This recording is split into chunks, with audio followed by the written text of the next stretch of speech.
Father God, we're gathered here today as one heart with Christ. We pray that we ask for your presence to be with us today, Lord God, as we worship you, Lord. And we pray for our mga kasama namin, Lord, na pupunta dito.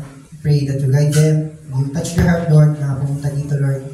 As they embrace, as they hear your word, and those words will be engraved in their hearts and minds as they continue to serve you. May they continue to be pleasing with your eyes, and pray that they will become the light as well of this world. As we also pray in the name of Jesus, the Lord and Savior. Amen.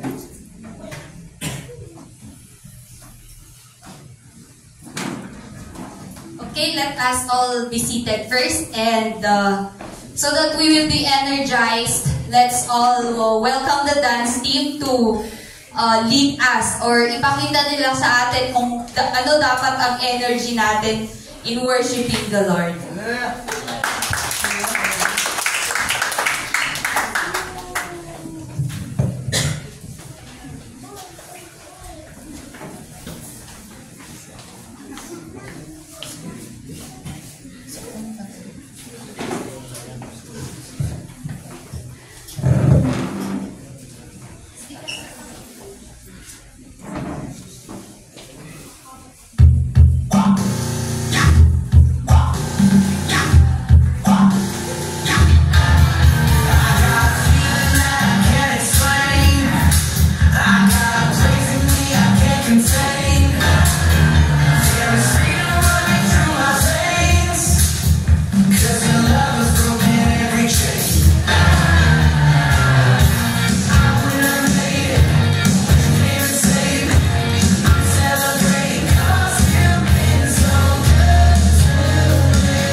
Wow.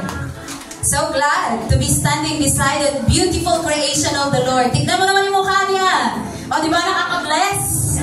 Nakaka-encourage? Nakaka-empower yung mukha ng katabi mo.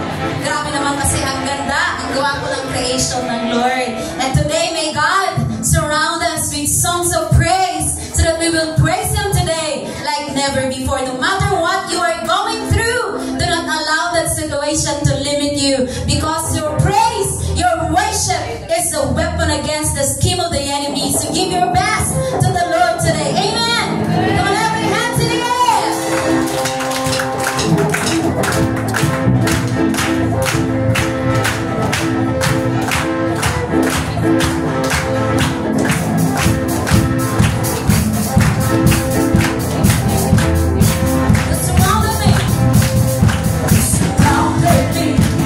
Songs of praise, you have brought me to this place.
And we are on fire for you.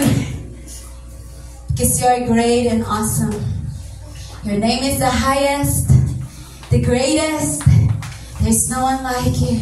So we will continue to lift up our voices and adore you and worship you, our amazing Savior, our amazing Jesus. Hallelujah.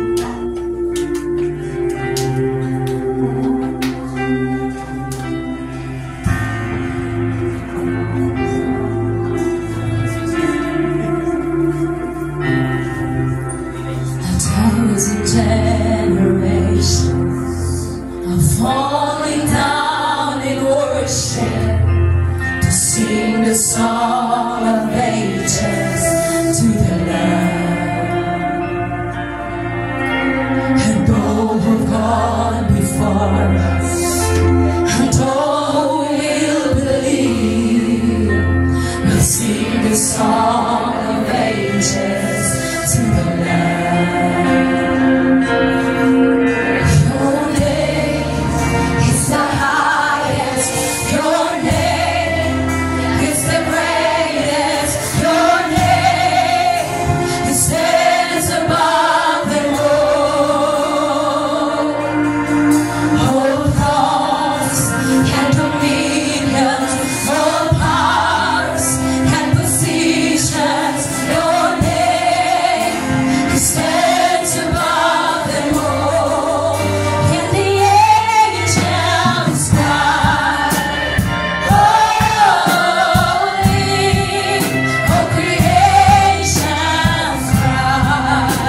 Jesus' name.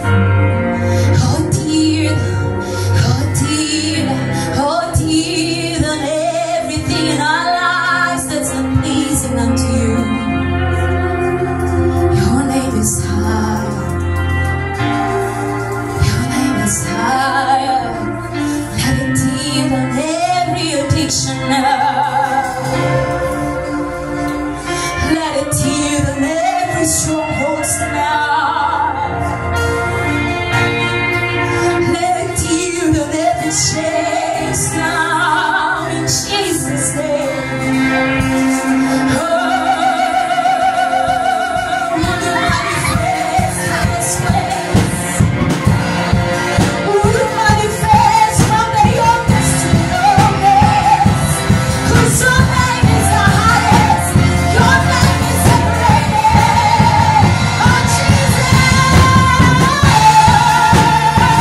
remain the same.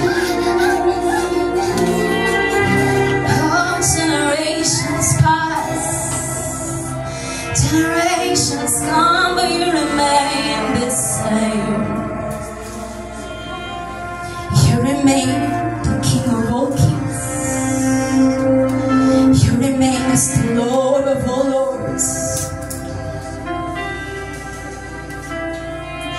You remain as the Savior of all creation.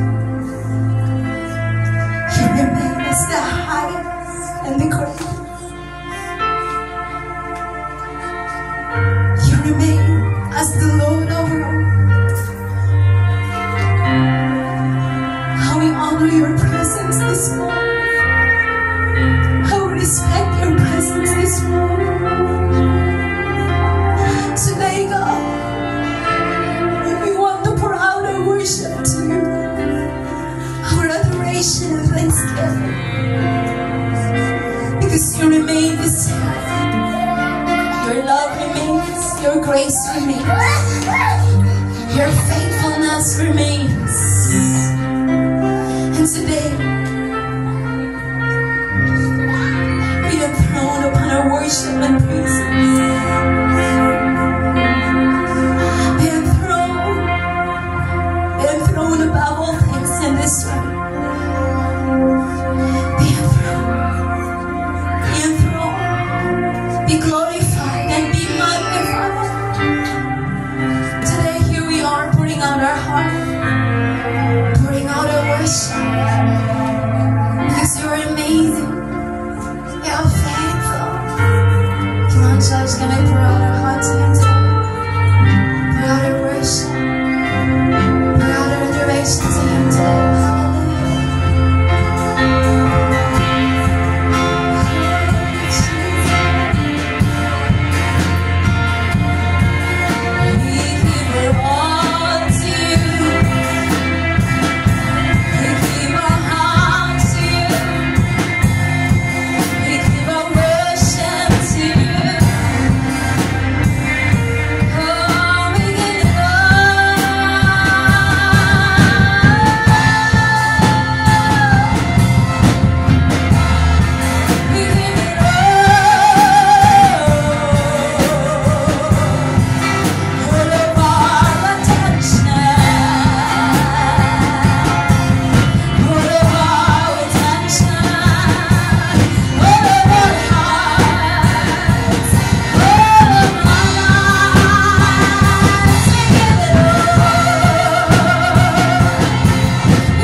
Entrusted to you.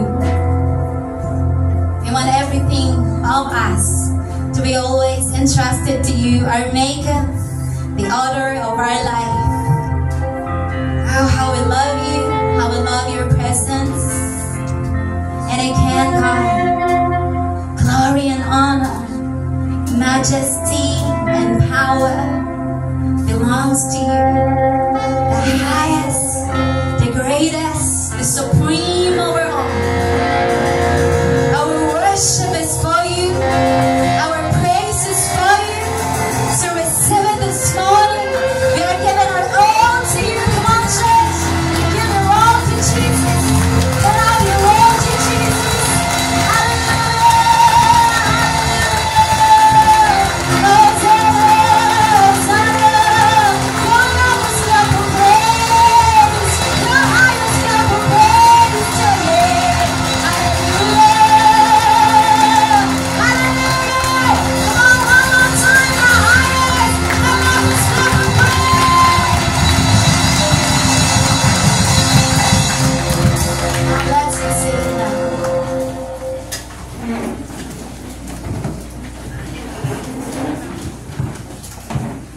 morning sa inyo lahat. Please, pabaligin niyo yung mga bata dito. Mga bata, pabaligin niyo. From baby to 13 years old, can you come in front?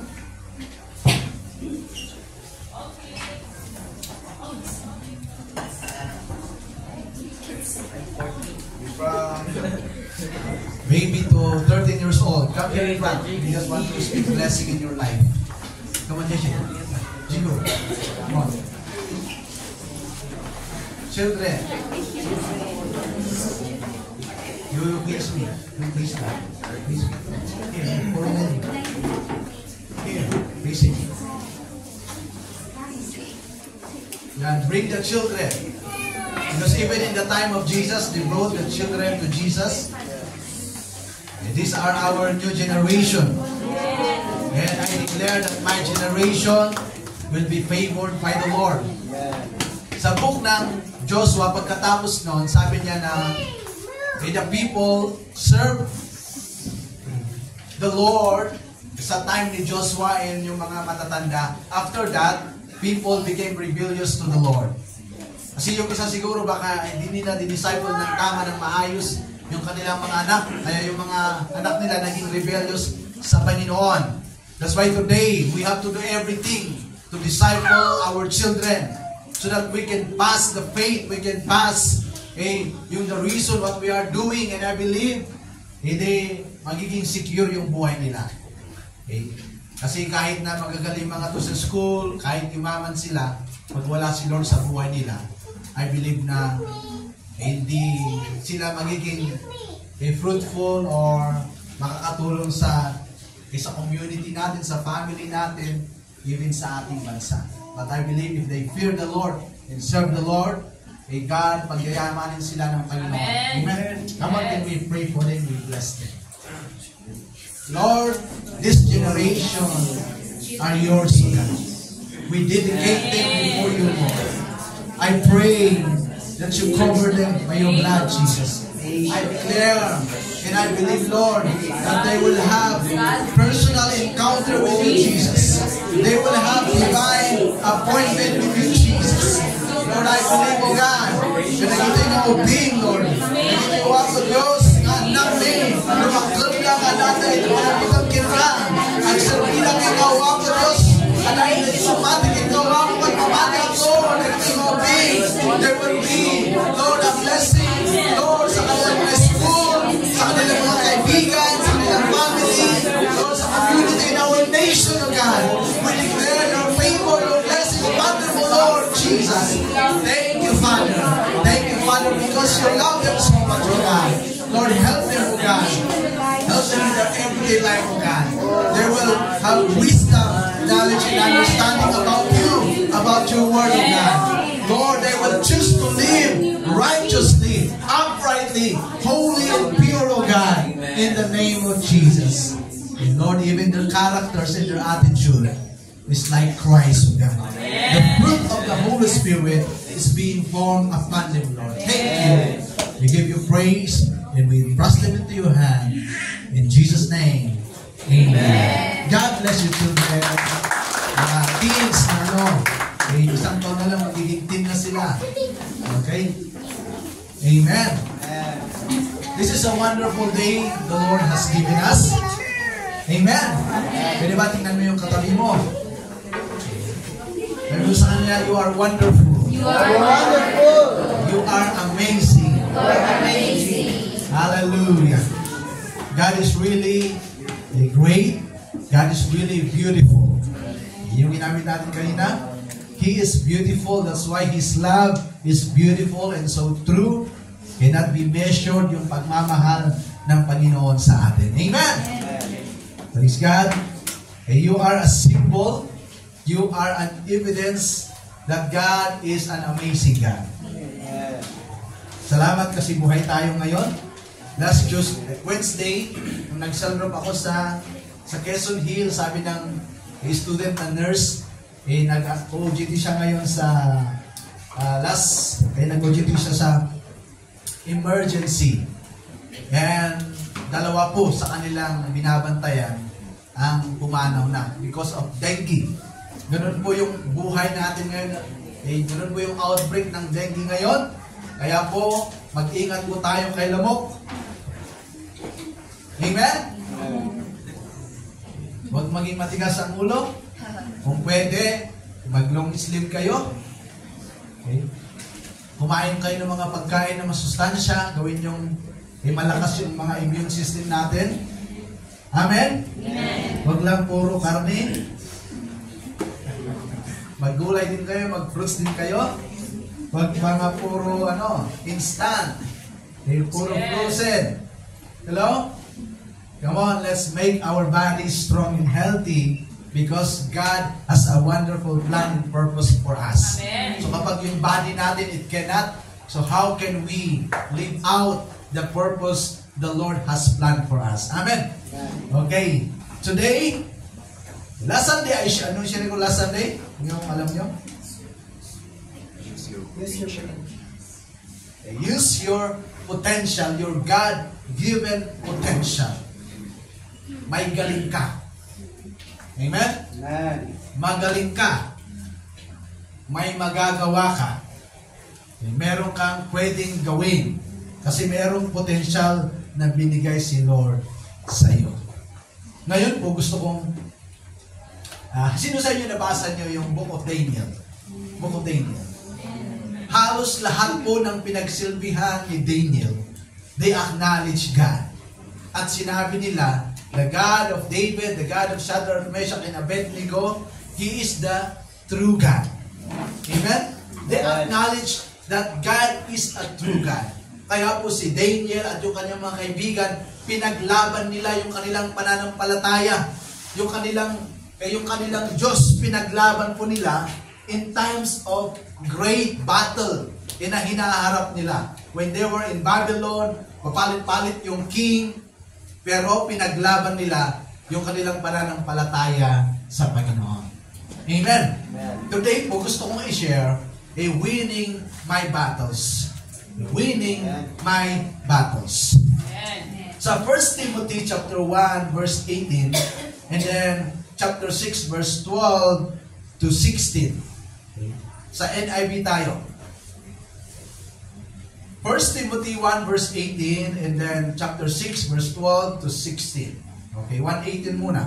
I'm gonna read it habang hinahanap yung iba. Timothy, my son, I give you this instruction in keeping with the promises once made about you, so that by following them, you may fight the good fight. So, sinasabi ni Apostle Paul kay Timothy, merong fight, pero it's a good fight. Hello? There is a fight, but it is a good fight. Kagaya ng nangyari kina Daniel. That is a good fight. They fight their love, they fight their commitment, they fight yung kanilang faithfulness sa kanilang Panginoon. Yun po yung fight na sinasabi dito. Amen? Okay, so chapter 6, verse 12 to 16. Okay, verse 12 to 14, pwede bang basahin ng mga gentlemen? And then 15 to 16, yung mga women of noble character. Okay? Are you ready? Amen. Diyan na ba tayo? Na ba yun? Okay, gentlemen, go! Fight the good fight of faith.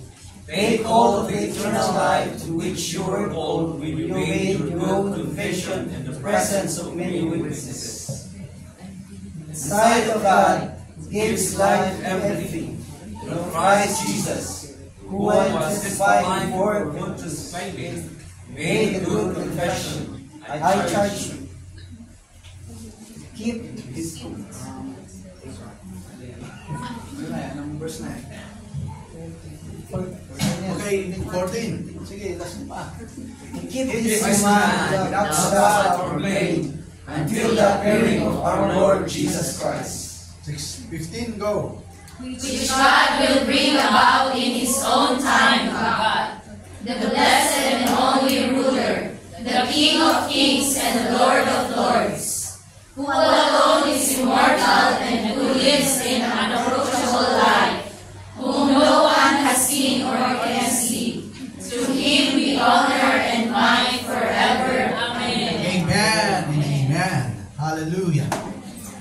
sa verse na ito, may tatlo dito na mahalaga. Sabi niya, first, fight the good fight of faith.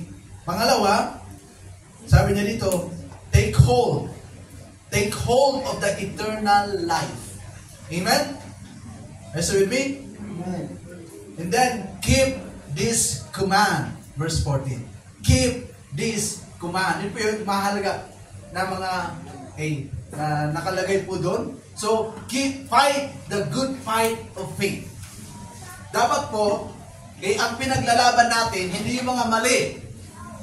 Huwag niyang ipaglaban yung mga mali. Ang ipaglaban natin yung mga tama.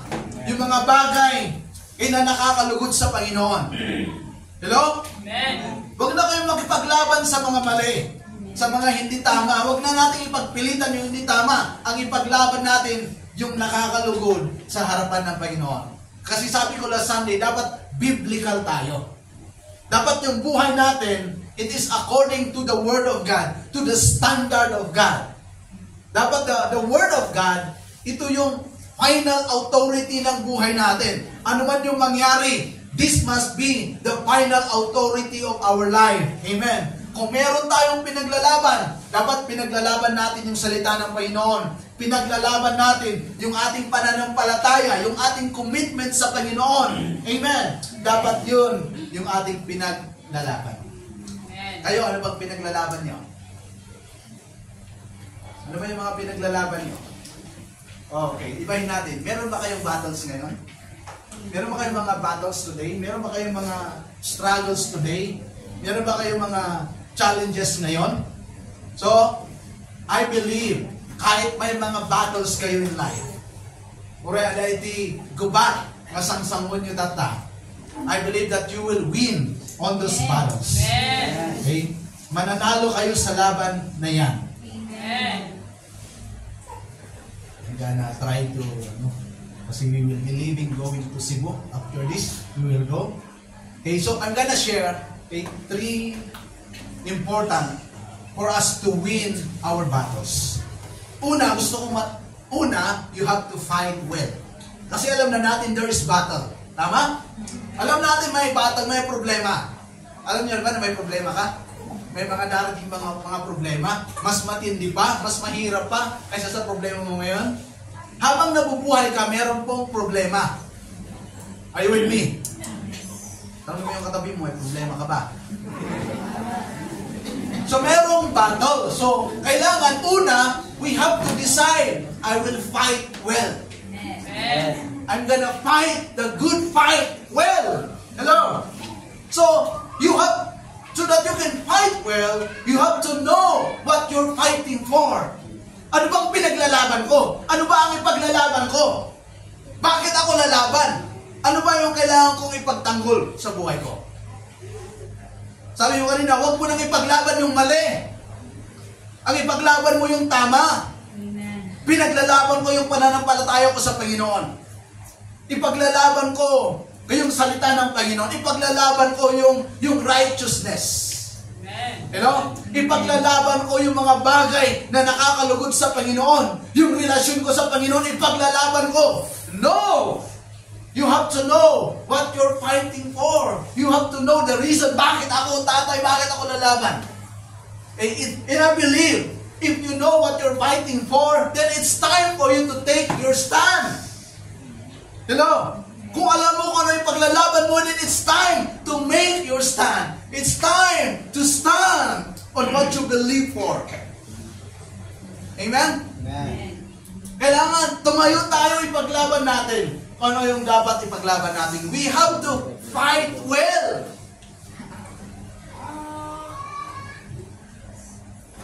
Huwag kang hamungay tulog that you will not fight well. Hamungay tulog na ibadok-badok na ka iti problema. Hamungay tulog na ibadok-badok na ka iti kabuso. Hello? You fight well. Amen. Fight the good fight. Makipaglaban ka, dahil ito itilaban na masabor nga makilaban ka. Amen? Haan nga dyan makilablaban iti kaaruba. Dapat ito yung laban na kailangan lumaban tayo. And pag lumaban tayo, we give a good fight to the enemy. We give a good fight to our circumstances. Hindi nila tayo pahihirapan, sila ang pahihirapan natin. Hello? Because we will not give up on them, we will not give in on them, we will stand. Because we know what we're fighting for. Amen? Pangalawa, so that you can win your battle, knowing your pangalawa, improve your fighting position. So that you can improve your fighting position, you have to know your enemy. Tama? Yung mga sa athlete po, o may usap sa boxing po, kung sinong makakalaban ng isang boksingero, pinapanood niya yung kanyang mga laban. Tama ba ako? Nakita niyo ba yun? So pag hindi, sinasabi ko na. Ganun po, ini-study nila yung mga laban ng kanyang opponents. Okay? Tinitignan ano yung strength niya, tinitignan yung strategy niya, tinitignan kung ano yung weakness niya. So tayo rin, so that we can improve our fighting position, we have to know our enemy. Because it's hard to fight if you don't know your enemy. Baka ang enemy mo yung isip mo. And it's time to change your mind. Hello? It's time to, you have to control your mind. I-renew mo yung mind mo, you have to know your enemy. Baka ang enemy mo yung niwat mo. Madaldal, pag nagdaldal pa, puro negative. Hello? That's why we have to know our enemy. Yes. We have to analyze our enemy. Kasi pag nakita natin yon, okay, mas ma-i-improve natin yung fighting position natin. Diba kung magaling siya sa kaliwa, diba? Yung lakas ng kaliwa niya. Then huwag kang pumosisyon sa kaliwa kung saan dadapuan ka ng kanyang kaliwa. Tama? Magaling siya sa uppercut. Grabe lumulusot kahit ano. Nakakover ka. Ang bilis ng kamay niya. So come on. We have to improve our fighting position. How to improve? Know how to use your weapon. Amen. Hello? Dapat i-master natin yung paggamit natin sa ating weapon.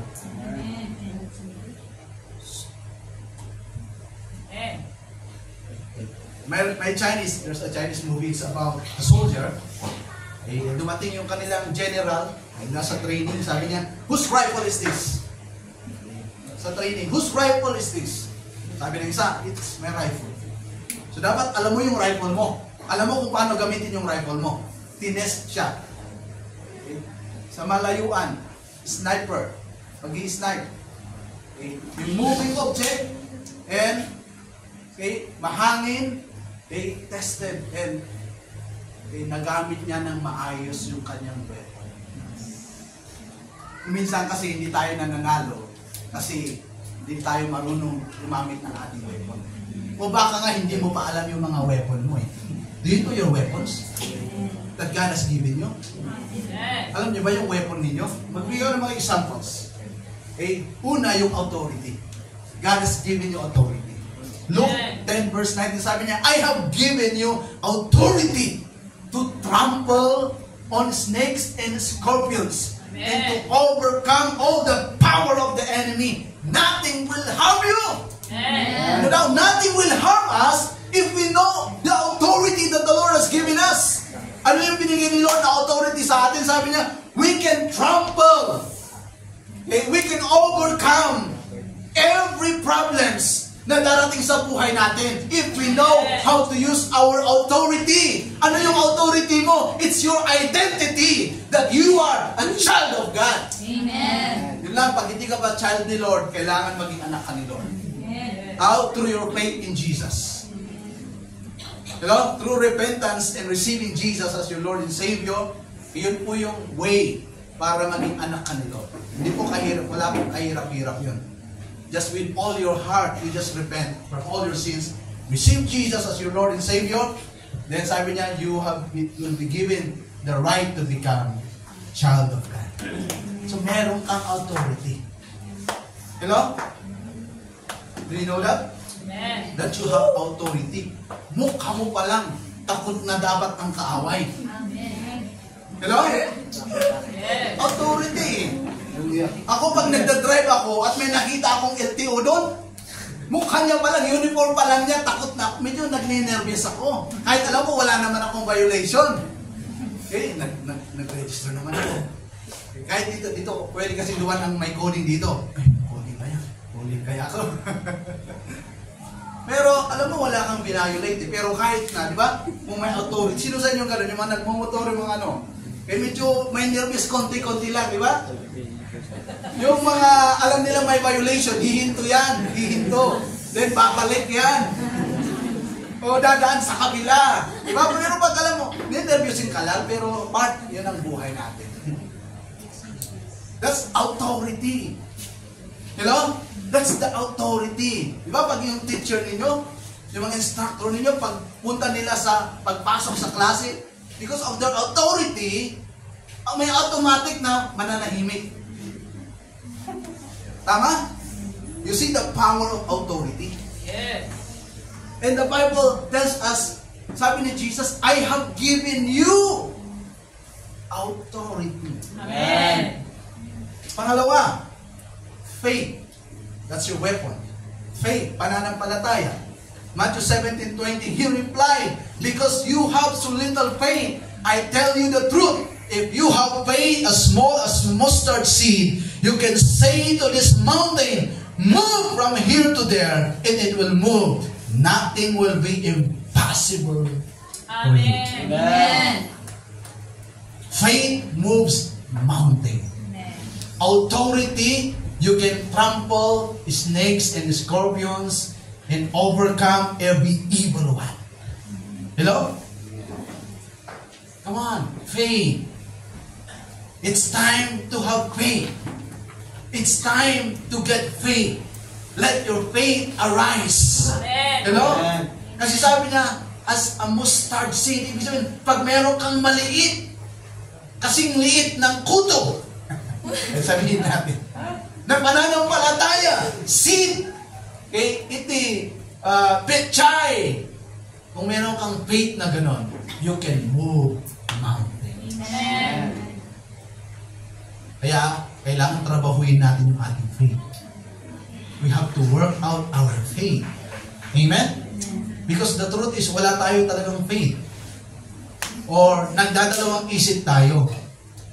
We don't believe. Kasi ang gusto natin, kita ko, pati ko. Lord, dumating nagje kwarta, samok, mamati ako. Nabumaknana. Meron tayo kasi, di ba? Tama ba? If we are praying na, Lord, i-bless mo ako, pagyamanin mo ako. Pero ayaw natin magtrabaho. Ang gusto natin bumagsak. Yung mga nagtitinda ng kape-kape dyan, nagtitinda ng taho, malagi ang kita nila. Yumayaman sila. Kasi hindi lang sila nagpe-pray, nagtatrabaho din sila. You know?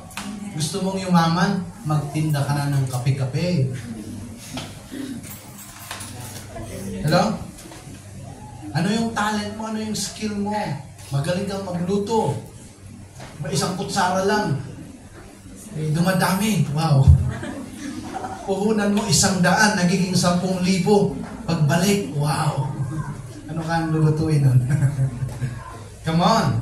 We need faith. Amen. Pangatlo, the cross. What Jesus has done for us.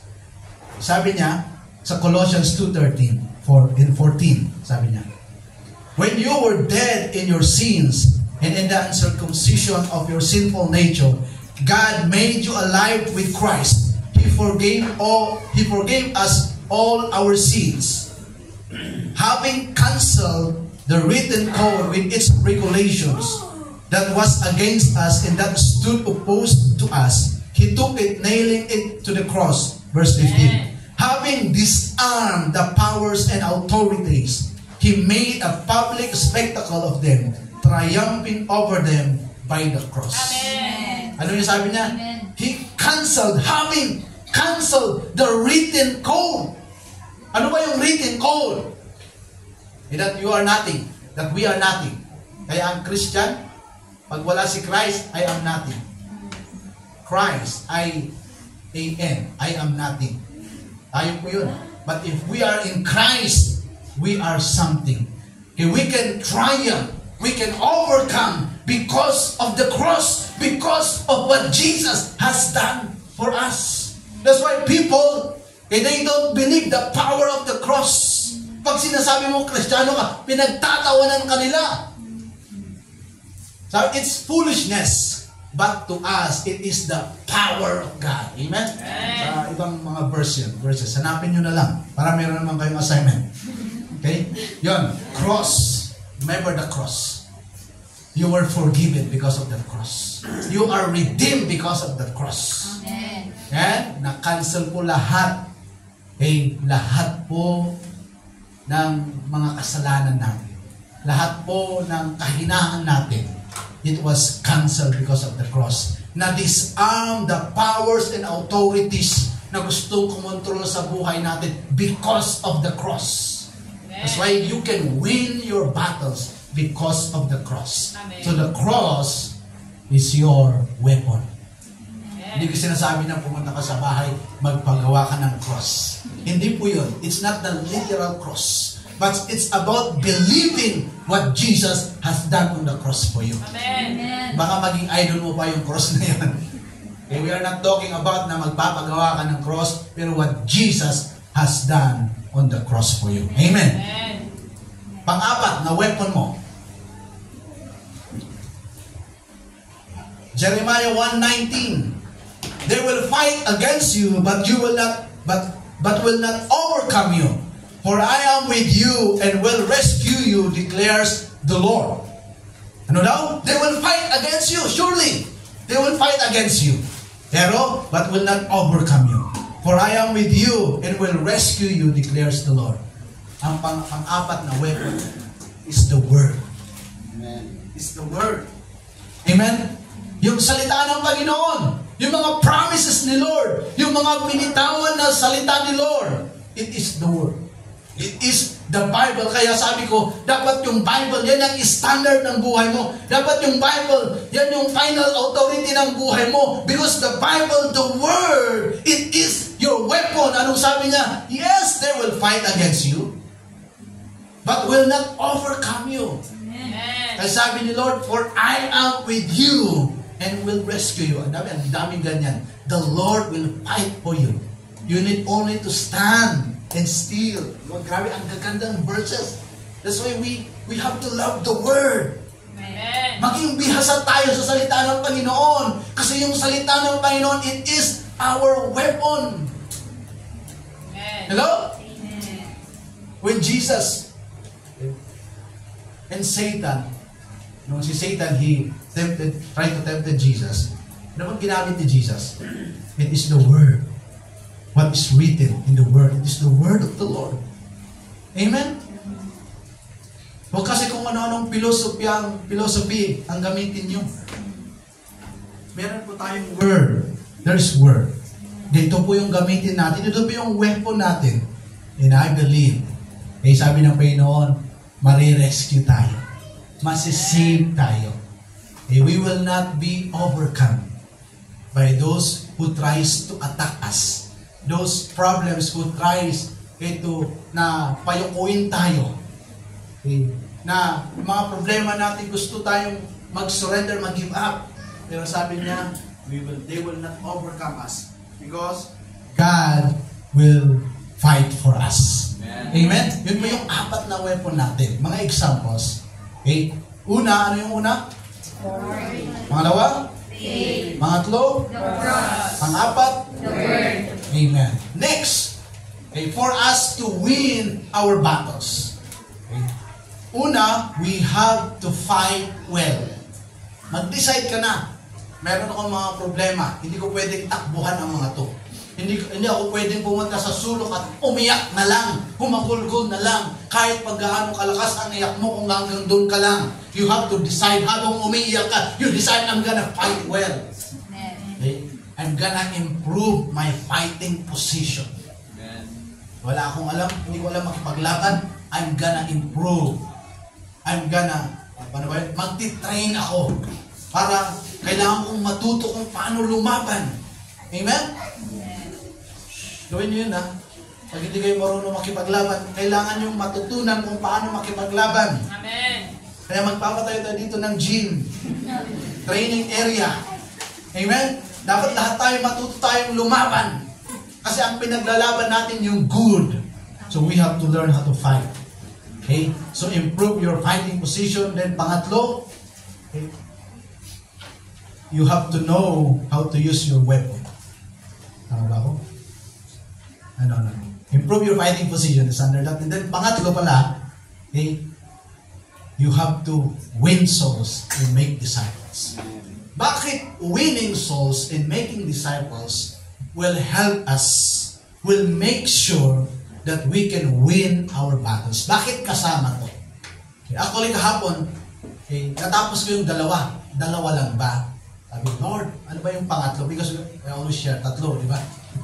We're not Baptist, but we always share 3 or more. Okay, Lord, ano ba yung pangatlo? For us to win our battles, we have to win souls and make disciples. Sa NLT, Matthew 28:19 and 20, sabi niya dito, therefore go and make disciples of all nations, baptizing them in the name of the Father and of the Son and of the Holy Spirit. Teach these new disciples to obey all the commands I have given you. And be sure of this, I am with you always, even to the end of the age. Pag nag-win souls and make disciples tayo, sabi niya, and be sure of this, sabi ni Jesus, and be sure of this, I am with you always. Ano now? Jesus, the Lord, is always with us. Amen? Amen. Even to the end of the age, saan ka man pumunta, ano man yung nangyayari sa buhay mo, sabi niya, be sure. Sinigurado niya na lagi mo akong kasama. Amen. Ako na yung nauuna sa'yo. Ako na yung nasa side mo. Ako yung nasa likod mo. Hello? I am with you always. Paano? If you win souls and make disciples. Amen. Kaya po mahalaga yung pag-win soul and making disciples. Why? Sabi ni Lord, I am with you always. Okay, winning souls and making disciples will give you wisdom and understanding to manage and overcome your battles. Hello? Alam mo ba? Pag nag-win soul ka, pag nag-aalaga ka ng tao, iba't ibang klase ng tao, lumalabas yung galing mo. Sabi ko last Sunday, di ba? It increases your potential. Lumalabas yung galing mo. Natututunan mo kung paano i-handle yung bawat isa sa kanila para tumino sila. Para tumama sila. Hindi sila may tama, pero tumama yung buhay nila. Papunta sa tama yung buhay nila. Then hindi mo alam. Okay? Nagkakaroon ka ng wisdom. Nagkakaroon ka ng understanding. How to manage and overcome even your own battles. Amen? Kaya po, we want to win our battles. We want to overcome our challenges in life, our problems in life. Come on! It's time to fight well. Amen. It's time to improve our fighting position. It's time to win souls and make disciples. Because when we win souls and make disciples, nababawasan yung mga enemies din natin. Amen? Hello? Are you still with me? Amen. So, I believe with all my heart that you can win your battles. Amen. Ano bang level ang mga battles na yan sa buhay mo? You can win those battles na dumarating sa buhay mo. Okay? In Christ and through Christ, you will always win your battles. In Christ and through Christ, you will always win your battles. Keeping and obeying the commands of the Lord will allow you to increase your fighting position. Keeping, knowing, understanding, and obeying the commands of the Lord will allow you to increase your fighting position. choosing to be pure and holy, will guard and protect you from all harm. Amen. Dumarating ang harm if you are not living in purity, in a holy life. The enemy can come and destroy you immediately. Winning souls and making disciples will bring out the champion in you. Hello? You understand? Winning souls and making disciples will bring out the champion in you. Kaya po naniniwala ako na hindi ka talunan. Hello? Are you still with me? Even if you are underdog, but you are a champion. There is champion inside of you because God created you a champion. God created you a victor. God created you a winner. And through Christ, it says in the other verses of the Bible, you are more than conquerors because Christ conquered everything for us already. That's why we are more than conquerors. That's why I believe, mga kapatid, kahit may problema ka, masaya ka pa rin. Amen. Hindi ka mai-stress. Amen? Hello? Amen. Kasi ang totoo, lahat po may problema. Pero ngayon po, sabi ng salita ng Panginoon, you can win your battles. Kaya kahit may problema ka, masaya ka. Kahit may problema ka, mas lalo kang lumalapit sa Panginoon. Mas lalo kang uhaw sa kanyang mga salita. Amen. Mas lalo mong tamang gawin yung tama, yung purpose mo sa buhay mo kasi alam mo, kahit may problema ako, God is with me. Amen. God will help. I can overcome. Who can stop me? No one. Because God is with me. Amen? Are you with me? Ay, yung mga problema nyo. Buti pa yung hindi mananampalataya. Sabi niya, tawanan mo ang yung problema. Bakit siya na-reveal agad sa kanya? Hello?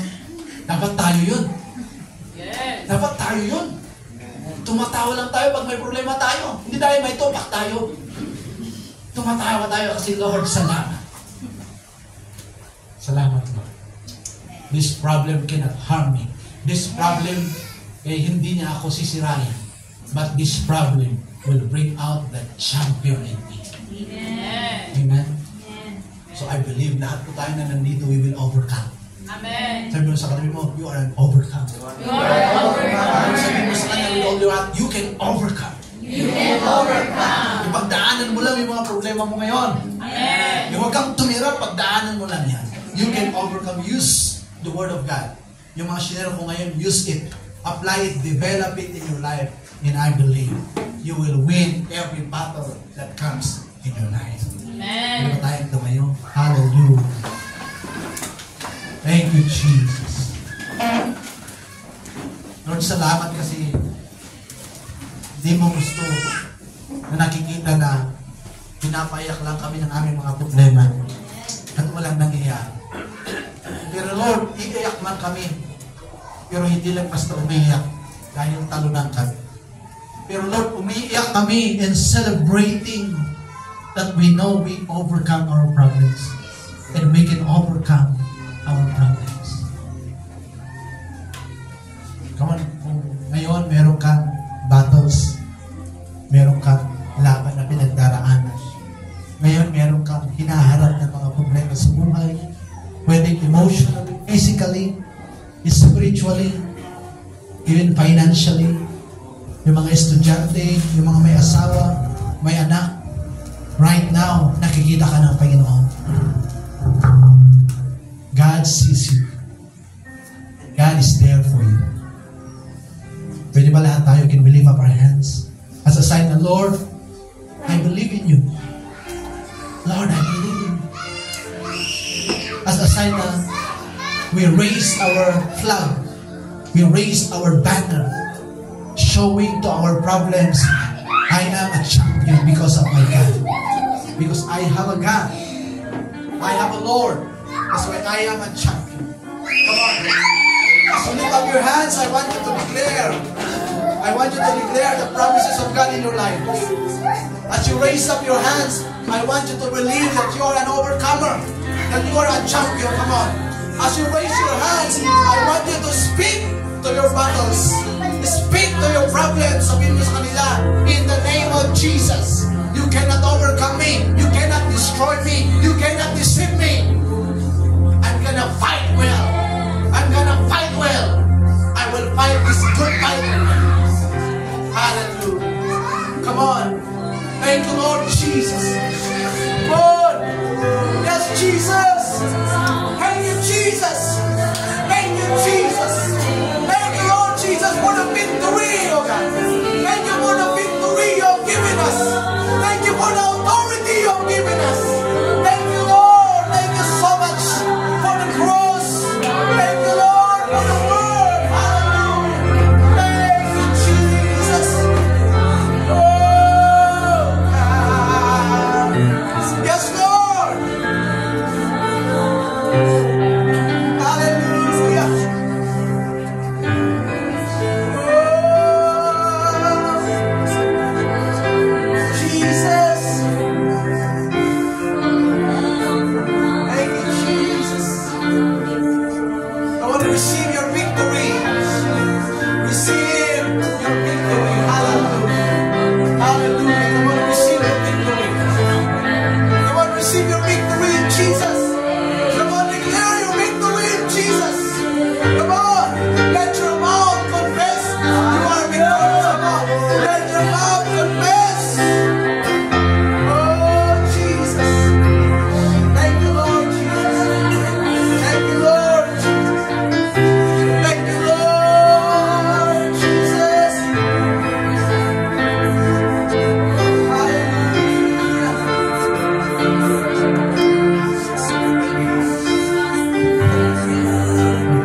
Hallelujah. Thank you, Jesus. One thing that we have to learn is the power of confession. Use your mouth to confess. Huwag ka lang tumahimik. Use your mouth to confess and declare the victory that Jesus has done for you. If you are silent, nothing will happen to you. That's why learn, practice to confess the victory that Jesus has done and has given you. Father, this morning I believe, Lord, lahat po kami we will overcome. Lahat po kami we will win every battle in our life. And thank you, Lord. Sinigurado mo, Panginoon, that every battle we will win, O God. Every problem we will overcome. Lord, every situation in our life, Lord, magtatagumpay kami because of you, O God. Salamat po, Lord, wala na dito umiiyak dahil natalo ng problema. Umiiyak, Lord, dahil natalo sa mga pagsubok sa buhay. Umiiyak dahil walang magawa, Panginoon. Wala na po sa amin dito, Lord. But every single one of us, Lord, umiiyak kami because we celebrate the victory that you have given us. Umiiyak kami, Panginoon, kasi, Lord, it's very impossible pero nalagpasan namin yung aming mga problema because of you, God. Lord, we thank you, God. We thank you, Lord. Tulungan mo kami na hindi namin makalimutan yung mga salita mo. Tulungan mo kami, Panginoon, para matalim sa puso at sa isip namin yung mga salita mo, Panginoon. At alam ko, Lord, alam mo, Panginoon, we will always be a winner. We will always be a champion. We will always be a victor, God. Lord, I bless your people. Lord, starting today, until Jesus will come, they will be victorious. They will overcome. They will conquer, Lord. They will be a blessing of God. Release your favor. Release your blessing upon them in their life, in their family. Use them to be a light, to be a salt. Use them to be a witness. Use them to be a testimony to other people. Ikaw ang Diyos na buhay na pinagsisisihan namin, Panginoon. At in you, we will always be victorious. Father, I give you praise and glory In Jesus' name, everybody say it. Amen. Hallelujah. I believe with all my heart that you are a winner, that you will win every battles that will come in your life. God bless you.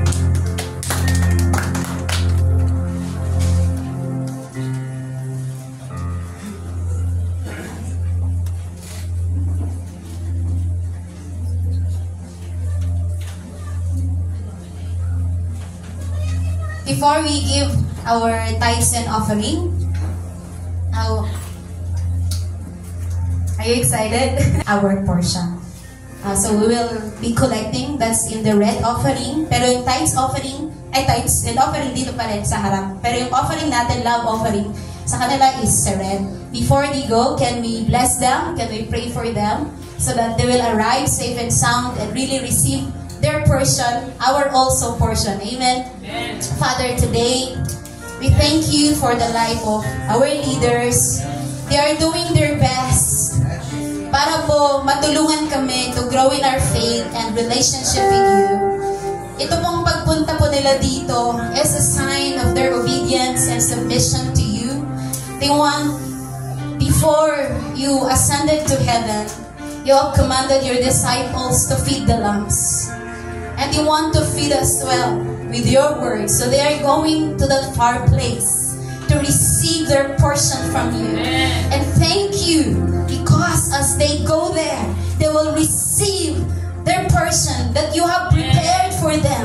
And as they come back, I believe and declare, as they impart to us what they have received, the church will grow. Our community, our nation will prosper. In Jesus' name. Thank you for your protection upon them. Whatever they need, you will supply, you will provide, they will arrive there safe and sound, and come back here safe and sound. In Jesus' name, not only our dear pastor, Sildo and Marisa, not only them, but all the pastors na manggagaling po dito sa Benguet or whole Cordilleras, they go there. They will arrive safe and sound, and they are victorious in Jesus' name. Amen. To pray for our tithes and offering, I am calling Sister Richie.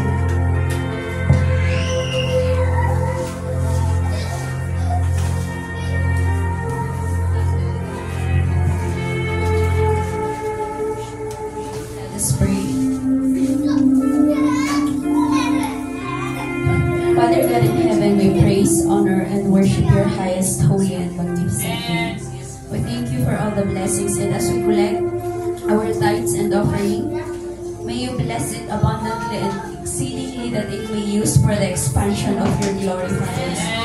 And I pray for our sources of income, each and every one of us. May you bless it, Father God. May mga nagtatrabaho man sa government, may mga businesses, or whatever works they have, may you bless it abundantly and exceedingly, Father God.